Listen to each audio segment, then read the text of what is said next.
Bonjour. Voilà, je voudrais répondre à une question qui m'est souvent posée. Qu'est-ce que c'est qu'un chrétien évangélique? Voilà, avant tout, je vais commencer par ce que racontent les médias, c'est-à-dire le motif pour lequel vous regardez cette vidéo, c'est-à-dire en fait, en clair, d'avoir des réponses à vos questions.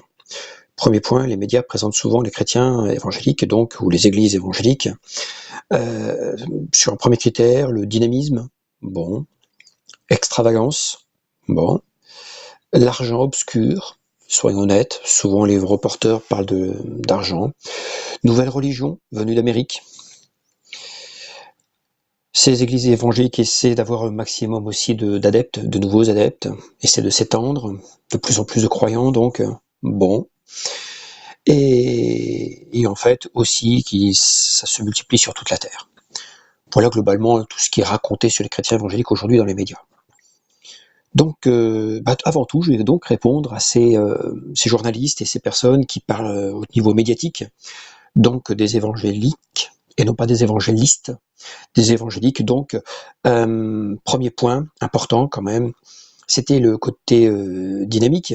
Et pour que ce soit plus clair, je veux répondre à ces journalistes et toutes ces personnes qui ont fait des reportages pour leur dire de ne pas faire de reportage sur le football de la même manière avec laquelle ils ont fait le reportage sur les évangéliques.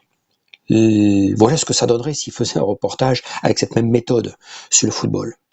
Ils pourraient s'arrêter par exemple sur les élucubrations pendant le but, lorsqu'un footballeur marque un but. Donc il faut avouer quand même que c'est moins qu'on puisse dire, il y a du dynamisme, ils se sautent les uns au-dessus des autres, enfin ils font des choses vraiment très très étranges, il y en a qui se mettent à chanter, à hurler, à sauter dans tous les sens. Et c'est vrai que si le journaliste s'arrêtait qu'à ça, du football, en train de se dire voilà, ils se sautent les uns au-dessus des autres, ils courent dans tous les sens, ils hurlent, ils dansent, enfin ils font des trucs bizarres. Vous pourriez vous demander qu'est-ce que ça représente ce type de journalisme? Il manque l'essentiel. L'essentiel qui manquerait, c'est peut-être de se dire qu'est-ce que c'est que le football en fait, hein. Parce que le football ne se résume pas au moment où il y a un but, même si quand il y a un but, c'est quelque chose d'important. Mais le football ne se résume pas à un but, et encore moins à toute cette extravagance qui est liée au moment du marquage de but.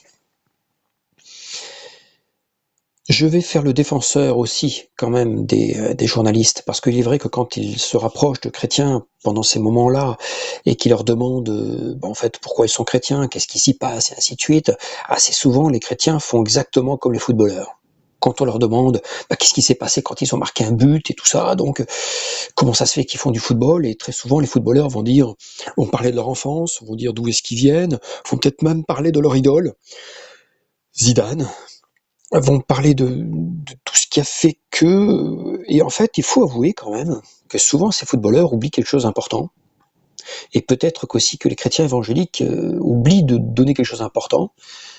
Les footballeurs oublient de dire qu'ils ont marqué le but parce qu'ils aiment le foot. C'est un peu bête à dire, mais c'est vrai que s'ils aimaient pas le foot, qu'ils aimaient pas le football, ce serait quand même compliqué d'arriver à tel niveau et de faire autant de choses à ce niveau-là sans amour de ce sport.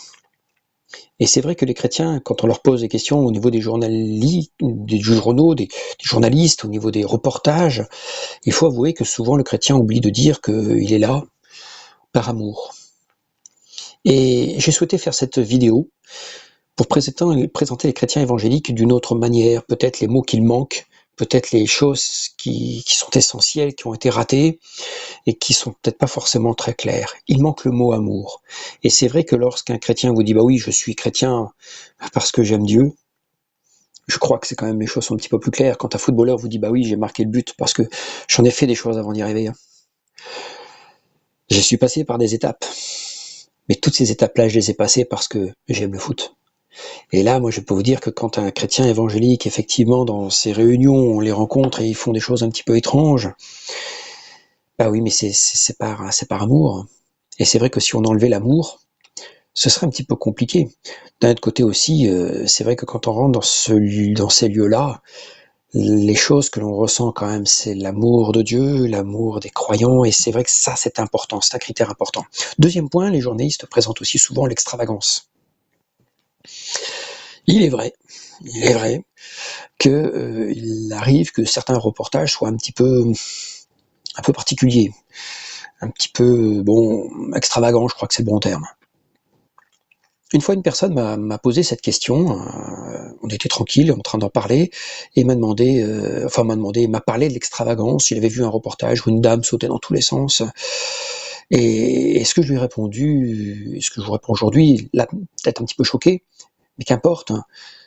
Je lui ai dit, mais est-ce qu'il sait d'où vient cette dame? Cette dame était handicapée moteur, donc.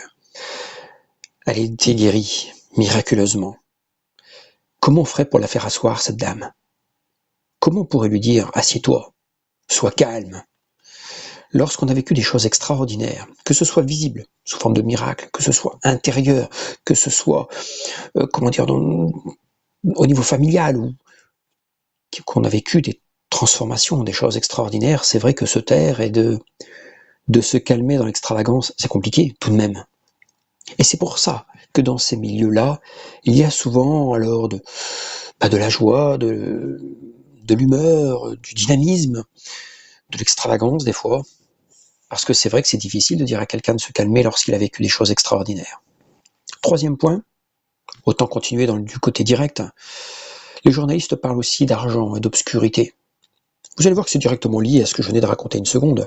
Lorsqu'une personne est libérée et est affranchie de l'alcoolisme, ou alors de la cigarette, ou différents vices, qu'importe, eh bien, c'est vrai que ces personnes-là se retrouvent avec un bénéfice financier. Bon, oui, soyons directs, oui. C'est vrai que l'alcoolisme mange les côtés financiers d'une manière assez extraordinaire. La cigarette aussi, les vices aussi. Et c'est vrai que quand on se retrouve avec une plus-value, avec une partie financière un peu différente, c'est vrai que donner un peu à l'Église, pour que d'autres personnes puissent vivre la même stabilité, le même vie, eh bien, c'est vrai que donner un peu, pourquoi pas. Bizarrement, ces reporters, ça ne les dérange pas. Lorsqu'on voit qu'un alcoolique met tout son salaire dans l'alcool, lorsqu'on voit des sommes astronomiques mises dans la cigarette, dans tous ses vices, ça ne les dérange pas. Par contre, bizarrement, lorsqu'une personne dit qu'il donne de l'argent à une église, là, ça les dérange, un petit peu comme si c'était une secte. Non, c'est vrai qu'effectivement, lorsqu'on est délivré d'un certain nombre de choses, donner un peu à l'église, pour que d'autres personnes puissent aussi vivre la même chose, est-ce que c'est si mal? Vous voyez, je parle un petit peu directement sur l'argent. Le quatrième point, souvent ces reporters représentent ça comme les églises évangéliques comme étant une nouvelle religion venue d'Amérique. Donc non, c'est complètement faux. Je pense qu'il serait peut-être bien, au niveau journalisme, de faire un petit peu d'histoire quand même, de remonter un petit peu. Donc non, du tout. Assez régulièrement, il y a ce qu'on appelle un renouveau, ça veut dire en fait des personnes qui retournent à l'essentiel, qui retournent à l'origine de la chrétienté, on pourrait dire, de ce qui est écrit dans la Bible. Et il est vrai qu'en retournant à ce qui est écrit dans la Bible, donc si on s'éloigne du côté religieux et qu'on s'arrête plus à ce qui est écrit, on se retrouve à retrouver des gens qui s'étaient arrêtés à l'essentiel, à ce qui leur semblait être le plus important. Et il est vrai que toutes les personnes qui ont fait un retour vers ce qui est écrit, on les appelle les protestants d'ailleurs au passage, c'est l'origine du protestantisme, d'où les églises évangéliques descendent d'ailleurs, ce retour à ce qui est écrit provoque quelque chose d'intéressant. Alors pour que ce soit plus clair, parce que bien sûr quand on parle de religion c'est toujours un peu compliqué, je vais vous prendre un petit exemple, ce n'est pas une anecdote, ce n'est pas vrai, c'est pas une vraie histoire, mais elle a le mérite au moins d'être compréhensible. Je suis papa de plusieurs enfants. Et imaginons qu'un jour, j'aille voir une de mes enfants à la cour de récréation, par exemple une de mes filles, à une cour de récréation, elle est toute petite, bref, et en me présentant à la cour de récréation, donc elle me voit pas. Elle me tourne le dos, donc elle me voit pas, et elle parle à ses copains et ses copines, et elle parle de ses parents. Et imaginons que ma fille dise, voilà, ce sont pas mes parents, ce sont mes géniteurs. Mes parents, en fait, je descends du poisson, du singe, et j'avoue que, moi en tant que papa, j'avoue que je serais un peu blessé. Bon, je serais beaucoup blessé. Et imaginons, toujours dans cette histoire, que le soir arrive, cette fille vient me voir, ma fille vient de me voir me demander 10 € pour une sortie scolaire par exemple. Malgré tout l'amour que j'ai pour ma fille, amour qui n'aura pas changé d'ailleurs, malgré ce qu'elle aura dit, c'est vrai que les 10 €, je lui dirais d'aller chercher, lui demander au poisson ou au singe. Enfin, lui demander au singe ton poisson, tes 10 € ou au poisson. Oui, parce qu'en fait, ma démarche, ça n'a rien à voir avec l'amour. C'est que ma démarche sera de dire, je peux pas laisser passer. Je peux pas laisser passer ce manque de respect, ça peut pas passer. Il faut qu'elle en apprenne quelque chose. Ça n'a rien à voir avec mon amour envers ma fille, mais je ne pourrais pas céder. Il va falloir qu'elle en apprenne. Reprenons cette histoire en changeant quelques critères. Imaginons toujours que j'aille voir à la cour de récréation et que là, à ce moment-là, elle me tourne toujours le dos, elle me voit pas et elle dit à ses copains, à ses copines, voilà, donc, en fait, j'aimerais bien ressembler à mes parents quand je serai plus grand, voire même mieux faire que mes parents. J'avoue qu'en tant que papa, je serais, je veux pas dire satisfait, mais je me dirais quand même, elle me voit pas, elle vient de dévoiler le fond de son cœur, elle ose le dire aux autres, sans chercher à avoir quelque chose en retour d'ailleurs, puisqu'elle ne sait pas que je suis là. C'est vrai que si le soir elle vient me voir et me demande 10 euros, en tant que papa, ce qui ne changera rien au niveau de l'amour que j'ai pour mes enfants, je dirais peut-être, au lieu de 10 euros, je vais t'en donner 20. Ça n'a rien à voir avec le niveau d'amour, on s'entend bien. Mais par contre, effectivement, ça aura un impact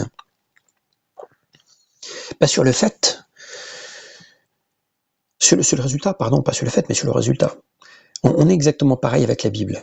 Lorsqu'une personne retourne vers ce qui est écrit, il se rend compte qu'on ne se rapproche pas de Dieu en demandant des choses. On se rapproche de Dieu d'un cœur contrit.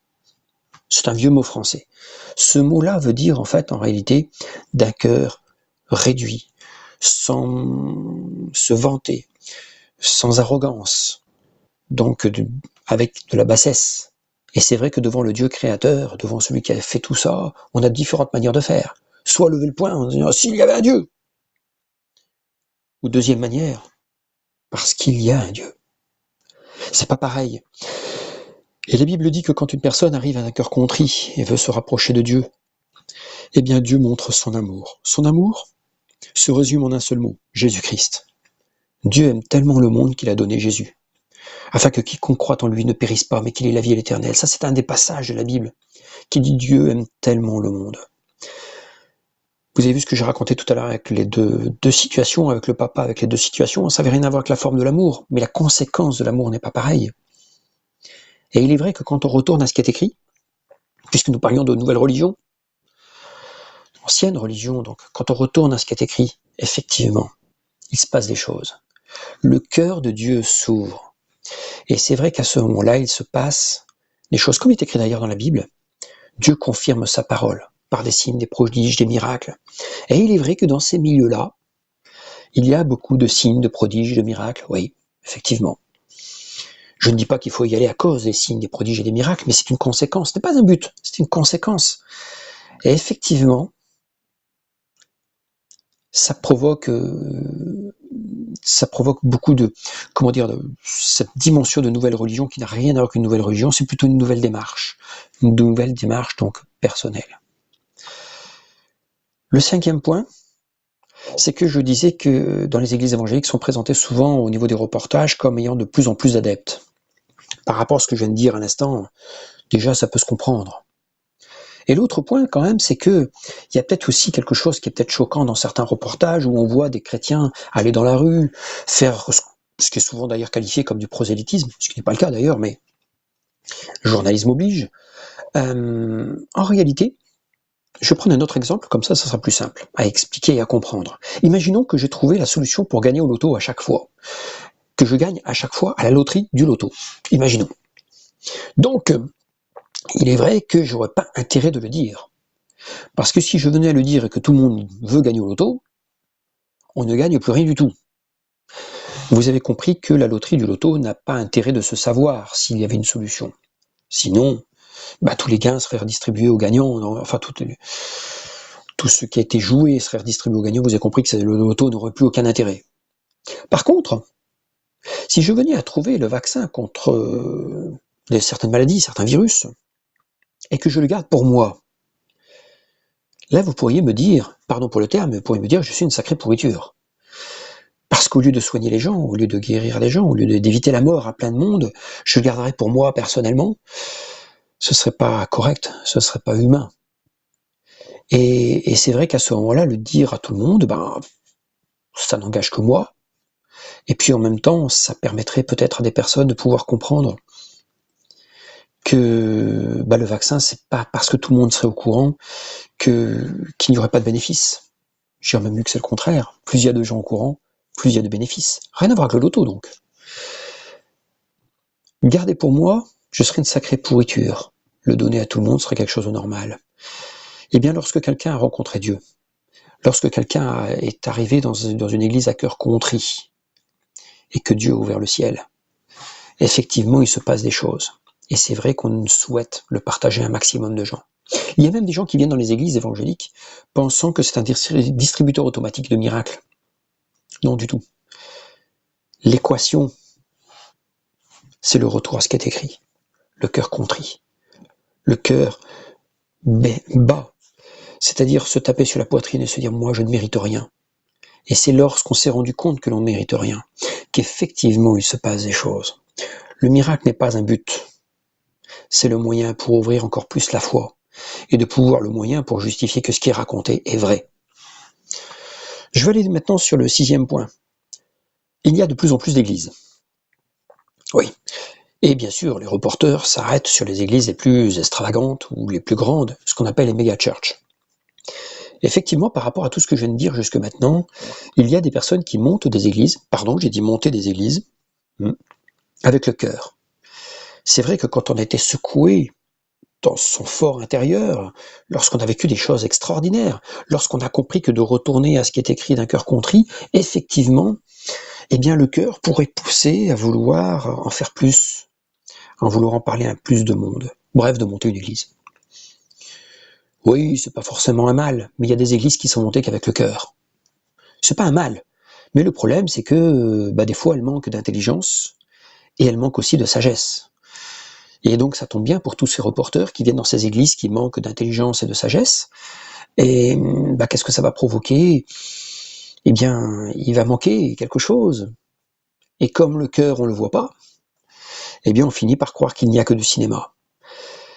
Dans les mouvements évangéliques, dans ces nouvelles églises, assez souvent, lorsqu'elles ne sont pas montées d'une manière libre et indépendante, eh bien en fait, il est demandé à ce que ceux qui souhaitent fonder l'église, ou diriger, orienter l'église, on appelle ça des pasteurs, aient subi des formations bibliques, donc des formations dans des écoles bibliques, soient rattachées à une fondation qui puisse s'assurer qu'il n'y ait pas de dérive. C'est une bonne chose, mais ce n'était pas obligatoire, puisque le premier fondement pour pouvoir annoncer le message de la Bible, c'est l'amour, le cœur. Mais quand même, nous rencontrons beaucoup d'églises dans lesquelles il n'y a que du cœur, et peut-être vous pourriez être blessé. Alors, c'est peut-être l'occasion de vous dire que si vous avez été blessé dans une église, il y en a tout plein d'autres. Il y en a beaucoup, et souvent je dis, pardon d'être encore une fois direct, mais que chaque église a un petit peu son ADN, sa manière de faire. Peut-être que vous êtes déjà rentré dans une église où il y avait beaucoup de dynamisme, peut-être trop, culturellement un peu trop orienté, peut-être un peu trop austère, suivant votre humeur.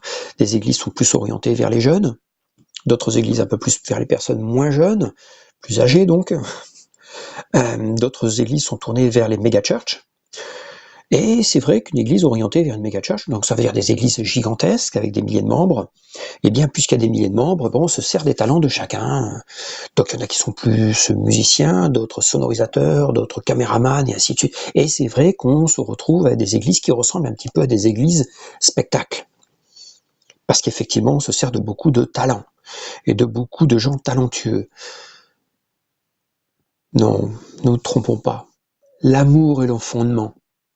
Et donc, c'est vrai que l'apparence, et si l'apparence vous chagrine, vous en avez tout plein d'autres. Et j'irais jusqu'à dire que si les reporters allaient voir les petites églises, les moyennes églises, et de se rendre compte qu'il y a des gens qui aiment Dieu de tout leur cœur, qui ont vécu des choses extraordinaires, et qui ne sont pas dans une méga-church. Et en même temps, il y a des gens qui vivent des choses extraordinaires dans des méga-churches.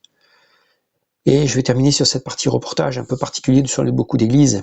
Il y en a aussi qui dérivent et qui manquent de sagesse. Ne nous arrêtons pas à ceux qui manquent de sagesse. Arrêtons-nous à ceux qui ont beaucoup de cœur. La sagesse peut s'apprendre. Le cœur, c'est quand même plus compliqué. Donc si vous avez rencontré des chrétiens dans des églises qui ne conviennent pas à votre ADN, il y en a suffisamment. une église évangélique dans laquelle les gens ont vécu quelque chose. Par contre, c'est vrai qu'en vous rapprochant d'une église, eh bien c'est quand même important de se sentir bien avec celui qui est à côté, avec celle qui est à côté, sur la chaise d'à côté. Donc souvent je dis que pour avoir une bonne relation verticale avec Dieu, c'est vrai que c'est quand même plus simple avec des gens qui ont vécu la même chose que nous, avec des gens qui ont la même culture que nous. Parce que c'est vrai que l'échange que l'on a avec l'autre croyant qui a vécu les mêmes expériences, qui ont vécu les mêmes choses, c'est quand même plus simple. C'est quand même plus simple à partager plutôt qu'avec des personnes qui n'ont pas vécu du tout la même chose. C'est comme ça que sont fondées les églises. Vous pouvez vous trouver dans une multitude d'églises. Si vous ne trouvez pas votre ADN, si vous ne trouvez pas celle avec laquelle il y a le feeling, ne vous attardez pas à ça. Je vais terminer par une dernière chose, la conclusion. La conclusion va être un peu particulière, parce que peut-être vous avez regardé ce reportage, cette vidéo, et vous ne comprenez pas, peut-être pas forcément ce que c'est qu'un chrétien évangélique, et vous n'en voyez peut-être pas l'avantage, l'intérêt, voilà, vous ne voyez pas pourquoi. En réalité, il y a deux populations, enfin plutôt deux populations, il y a deux moments dans la vie. Il y a un moment donné où, et je vais prendre cet exemple un peu particulier, imaginons que nous soyons tous borgnes, nous n'ayons tous qu'un seul œil. Eh bien, il y a deux populations, il y a deux personnes. La première personne va se sentir bien avec un seul œil, ne va rien voir de particulier. Et à côté de ça, il y en aura un autre qui va être malade de son œil. Et il est vrai que les personnes qui souhaitent être guéries de leur œil, leur seul œil qui voit, quand ils entendent parler que d'autres ont été guéris de leurs yeux, se disent est-ce que ça vaut pas le coup de se rapprocher? Et il est vrai que souvent, lorsqu'on entend parler d'église évangélique, on entend parler de gens qui ont vécu des choses extraordinaires, parce qu'ils sont passés d'abord par des catastrophes extraordinaires. Des catastrophes, enfin extraordinaires dans le mauvais sens, des catastrophes de vie, de maladie. Et c'est vrai qu'à ce moment-là, on a quand même plus de facilité. Lorsque notre seul œil qui ne marche pas va vraiment pas bien, c'est vrai qu'à ce moment-là, au lieu d'être aveugle, on ose crier à Dieu. Et c'est peut-être le moment idéal pour crier à Dieu en train de se dire « Oui, je vais accepter d'arriver d'un cœur contrit ». Et c'est vrai que la Bible dit que quand le malheureux crie, l'Éternel entend, Dieu entend. Et c'est vrai qu'à ce moment-là, il arrive assez souvent que Dieu nous donne un deuxième œil. Répare le premier œil et nous donne un deuxième œil. Dans la Bible, on appelle ça la nouvelle naissance, qu'importe. Et en tout cas, ce deuxième œil nous permet de tout voir en 3D. Parce qu'en fait, le reste du monde voit avec un seul œil. Tout le monde voit en 2 dimensions, donc sans profondeur. Et c'est vrai que lorsqu'on est guéri de notre œil et qu'on se retrouve avec un œil supplémentaire, une nouvelle vision apparaît. Et il arrive assez souvent dans ces reportages ou dans ces questions qui sont posées, où des gens ne comprennent pas qu'on puisse voir en 3 dimensions, puisqu'ils ne voient qu'en 2 dimensions. Et là, je veux m'adresser à ceux qui ont un œil qui marche bien. Ceux qui se demandent qu'est-ce que c'est que ces chrétiens farfelus. Eh bien, si vous avez votre œil qui marche bien, il n'empêche que vous pouvez en avoir un deuxième œil qui marche bien aussi. Vous avez le droit. Dans nos églises, la plupart du temps, 90%, c'est approximatif, 90% des croyants qui sont là ont vécu des choses extraordinaires, des miracles. Il y a à peu près 10% n'ont pas vécu de miracle, mais un miracle intérieur, une révélation intérieure, qui fait que leur deuxième œil est apparu sans être passé par une maladie sur le premier œil, si vous voyez ce que je veux dire. Et peut-être vous faites partie de ces gens qui se posent la question sans être intéressés. C'est bien de se poser la question. Et peut-être, au lieu d'être choqué par une église ou choqué par une autre, c'est peut-être l'occasion de vous dire, qu'est-ce que ça coûte? Et si Dieu existait, est-ce que ça vaudrait vraiment le coup de le rater? Et si Dieu existait, et si la religion ne me parlait pas du Dieu, mais si Dieu existait à l'extérieur de la religion, et si Dieu existait en tant que tel? De retourner à ce qui est écrit nous permet aujourd'hui, comme dans le passé d'ailleurs, c'est pour ça que je disais que ce n'était pas une nouvelle religion, et d'ailleurs non, elle ne vient pas d'Amérique, au passage, elle vient du XVIe siècle, le dernier réveil œcuménique date du XVIe siècle, et c'était en Europe, c'était en Suisse, en Allemagne, vous voyez, très loin d'Amérique. Et donc, si vous voulez ouvrir votre deuxième œil, vous feriez partie de tous ces fous furieux, ces barjots, de tous ces gens extravagants, qui cette fois-ci voient tout en 3 dimensions. Une nouvelle vision, de nouveaux objectifs, et c'est vrai que de voir la main de Dieu là où elle est, permet des fois de passer au-dessus de ce que notre humanité nous présente. Je voudrais, dans ces mots de conclusion, dire aussi que je parlais de borgne, et des fois des gens avec leurs 2 yeux finissent par ne voir que la 3 dimensions, et finissent par oublier de voir ce que voient les autres. Beaucoup de vidéos circulent sur internet où des gens vous paraissent complètement à côté. Ils ne vous parlent que de la 3D. Ils ne vous parlent que de la troisième dimension, dans le sens où maintenant qu'ils voient tout en 3D, ils vous parlent que de paysages profonds, ils vous parlent que de longueur, et vous ne pouvez pas comprendre. C'est dommage que toutes ces vidéos vous parlent que de profondeur, là où vous avez du mal peut-être à comprendre juste qu'une profondeur existe. Alors, c'est peut-être l'occasion de tourner la page, et peut-être vous dire, ces gens-là sont peut-être pas des fous furieux, mais peut-être que ces gens-là ont vécu quelque chose qui mérite peut-être d'être vécu. J'espère peut-être un jour, grâce à cette vidéo, vous voir vouloir être guéri de votre œil, et peut-être d'ouvrir votre 2e œil. Voilà, je vous dis peut-être à très bientôt.